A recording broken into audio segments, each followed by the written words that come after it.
Welcome to Propeller Breeze, the show for student pilots, sim fans, and everyone chasing that first solo and beyond. All information in this podcast is for entertainment and general knowledge only. Always verify with certified flight instructors or regulatory authorities before attempting anything mentioned here. Welcome back to the deep dive. Today we're throwing out the idea that flying an airplane is just, steering in 3 dimensions. Right. Because I think most people figure you just get in, turn the yoke left, the plane goes left, you pull back, the houses get smaller. It seems simple enough. If only it were that simple. I mean, that is really the driving a car mindset. Yeah. And unfortunately, it's exactly what gets a lot of new pilots into serious trouble. Yeah, because a car doesn't just fall out of the sky if you slow down too much. So today we are digging into a text on the fundamentals of aviation energy state management.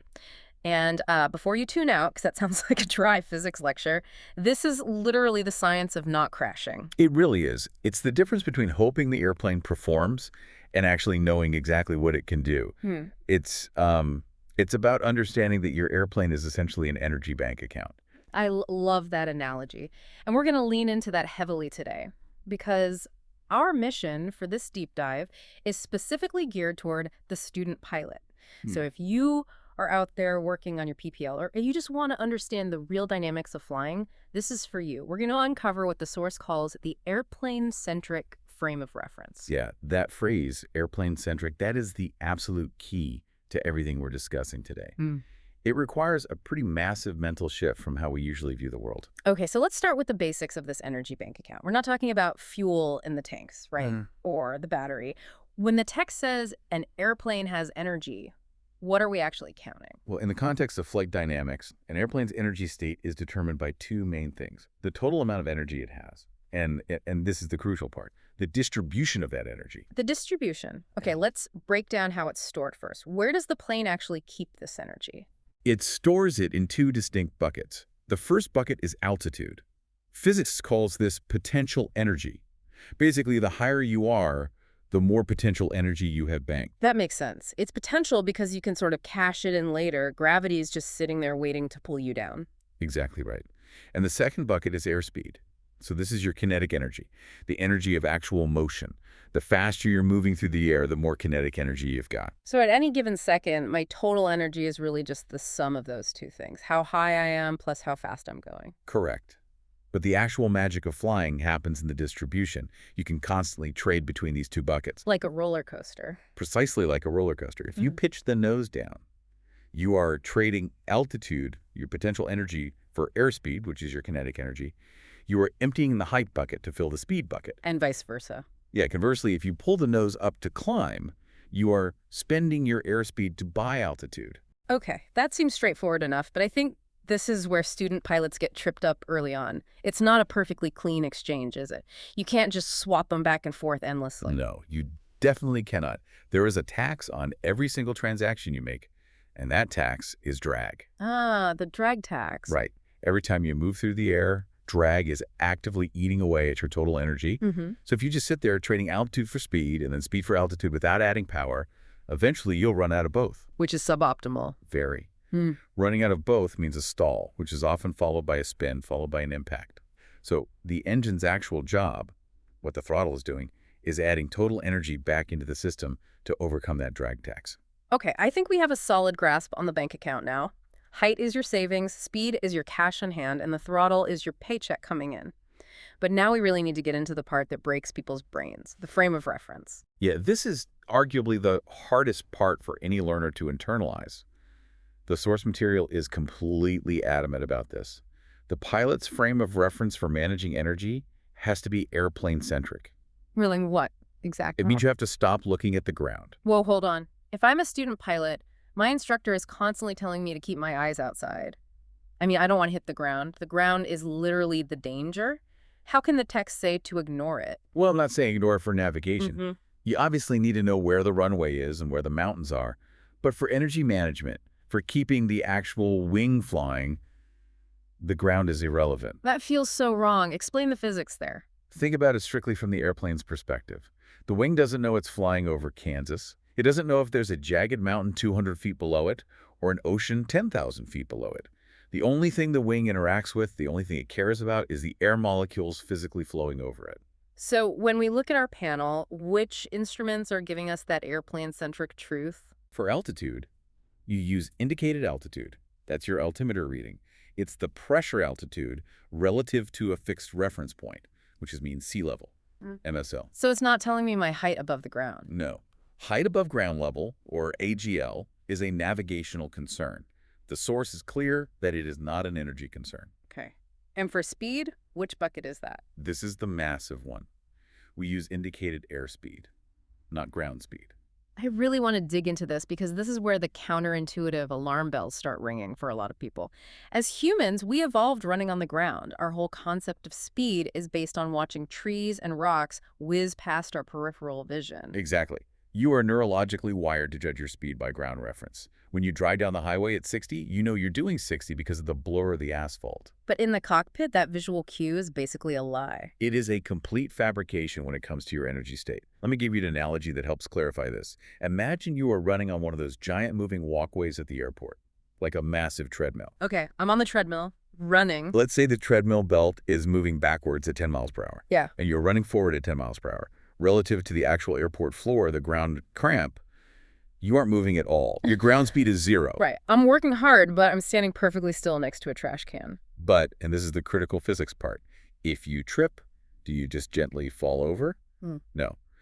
You smack your face on the moving belt with the force of a 10-mile-per-hour impact. Ouch. Yeah, that makes sense. Because your kinetic energy relative to the belt was 10 miles per hour. The airplane is the runner. The air mass is the treadmill belt. The ground is just the airport floor. The airplane's energy state is entirely dependent on its relationship to the air. It just doesn't care about the floor. That is a brilliant way to visualize it, so let's put that in the sky. If I'm flying directly into a 50-knot headwind and my airspeed indicator says 100 knots, my ground speed is actually only 50. I look out the window and I look really slow. You look slow. You feel slow. Your brain is screaming at you, hey, we are too slow. Speed up. But the wing feels 100 knots of airflow. It's completely happy. It has plenty of kinetic energy. And if I listen to my monkey brain, if I listen to that ground reference instinct and push the throttle or pitch down to speed up. You might overstress the airframe. Yeah. Or you might completely botch your landing approach because you'll have way too much energy to actually stop the plane on the runway. Well, let's flip it around. What if I have a massive tailwind pushing me? This right here is the killer. This is the classic base to final turn trap that catches so many student pilots. You have a tailwind, you look out the window, and the ground is just rushing by. You feel incredibly fast. So my instinct is to pull back. Whoa, slow down. Exactly. You might pull back on the throttle. Worse, you pull the nose up to slow down because the ground is blurry. But your actual airspeed, your treadmill speed drops. You might be doing 100 knots over the ground, but only 40 knots through the actual air mass. And the wing stalls. The wing stalls.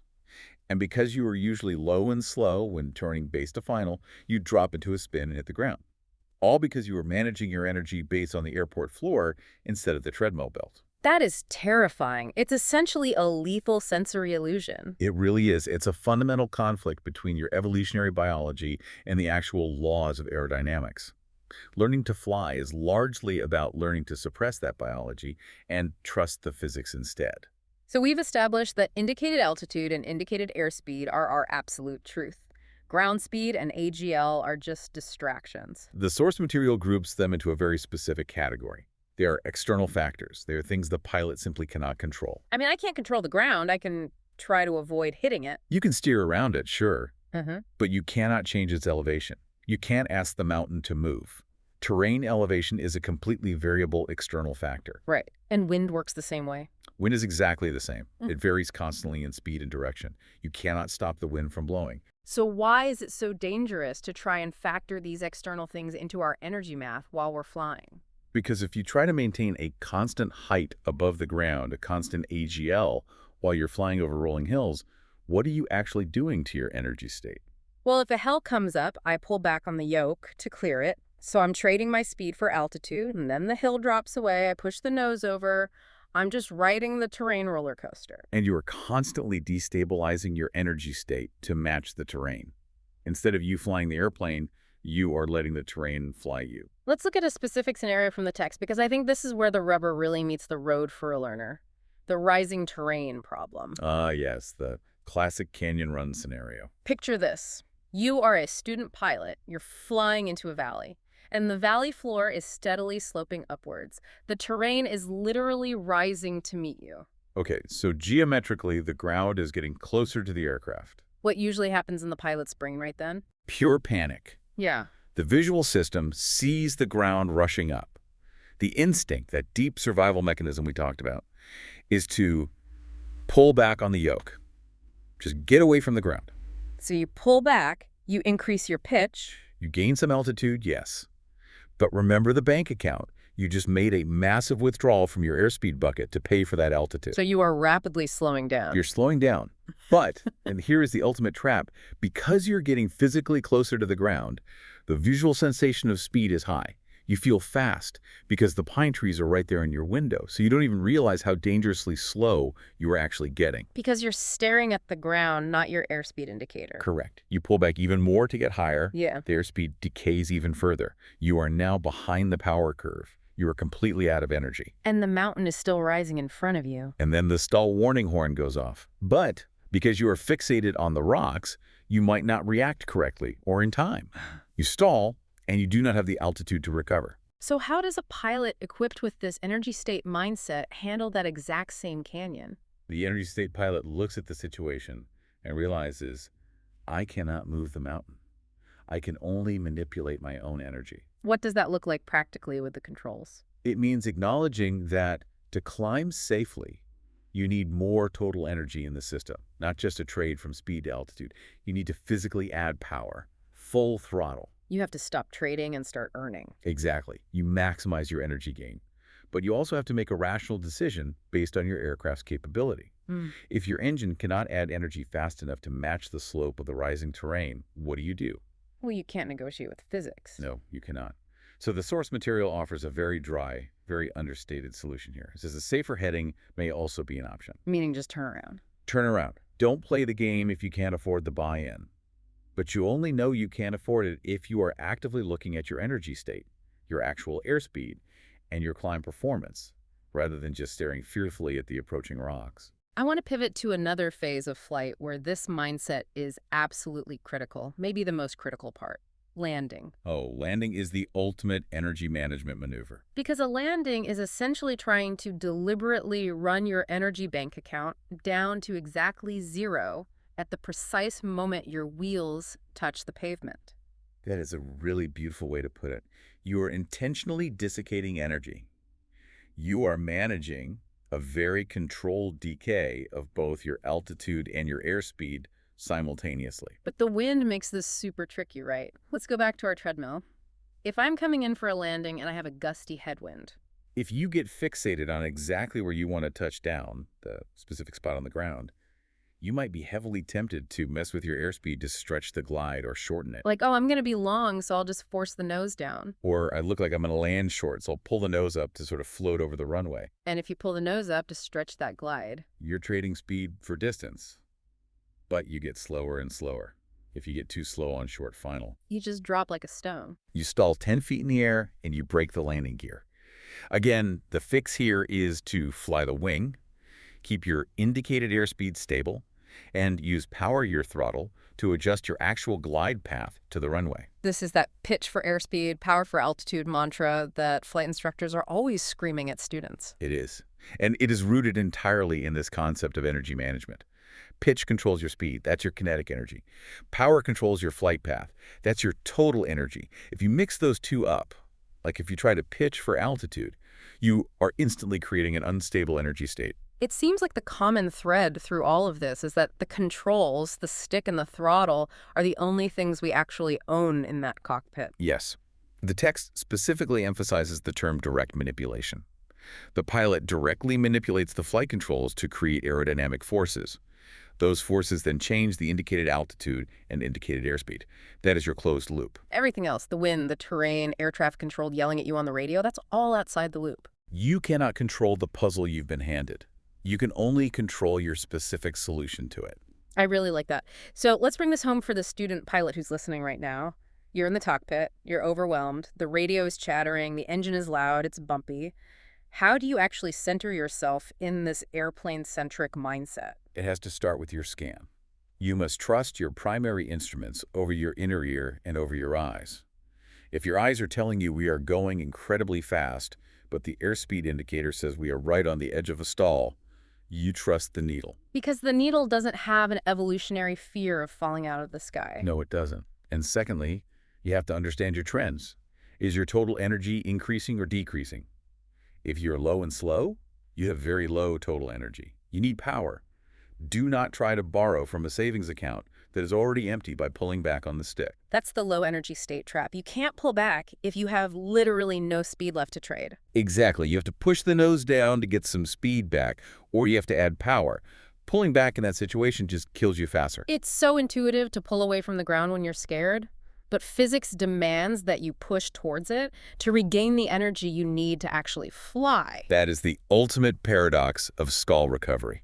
This has been a really enlightening look at something that seems so dry when you just read it on paper.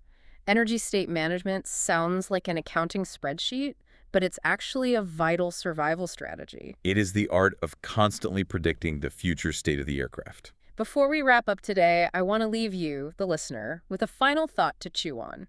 We've hammered home this idea that the airplane simply doesn't know where the ground is. Right, doesn't care. So imagine two different scenarios. Scenario A. You are at 5,000 feet MSL, flying straight and level over the open ocean. You have 100 knots indicated. Scenario B. You are at 5,000 feet MSL, flying straight and level, but you are in heavy fog and about to slam directly into the side of a 5,000-foot mountain. You still have 100 knots indicated. Okay. In terms of pure physics, is the energy state of the airplane any different? No, the energy state is absolutely identical. The airplane-centric physics are exactly the same in both of those scenarios. That is just wild to think about. The plane is perfectly happy in scenario B. It's flying great. It has plenty of energy. Well, right up until the exact moment of impact, yes. Which means safety isn't actually about the energy itself. Safety is entirely about the pilot's interpretation of that energy relative to a hostile environment. The energy is really just a tool. You as the pilot have to decide if that tool is enough to clear the obstacle. That is a really profound distinction. The airplane provides the physical capability, but the pilot provides the context. If you lose the context, all the energy in the world won't save you. So the next time you're up there in the pattern, practicing your stalls or your steep turns, don't just stare at the needles. Think about the buckets. How much savings do I have? How much cash? And am I about to write a check that my aerodynamics simply cannot cash? And always keep an eye on that treadmill. Always watch the treadmill. Thanks for listening to this deep dive. Fly safe, keep the blue side up, and we'll catch you on the next one. Safe flying, everyone. That's it for this episode. Keep your wings level, your brain sharp, and catch you next time in the pattern. Thanks for riding with Propeller Breeze.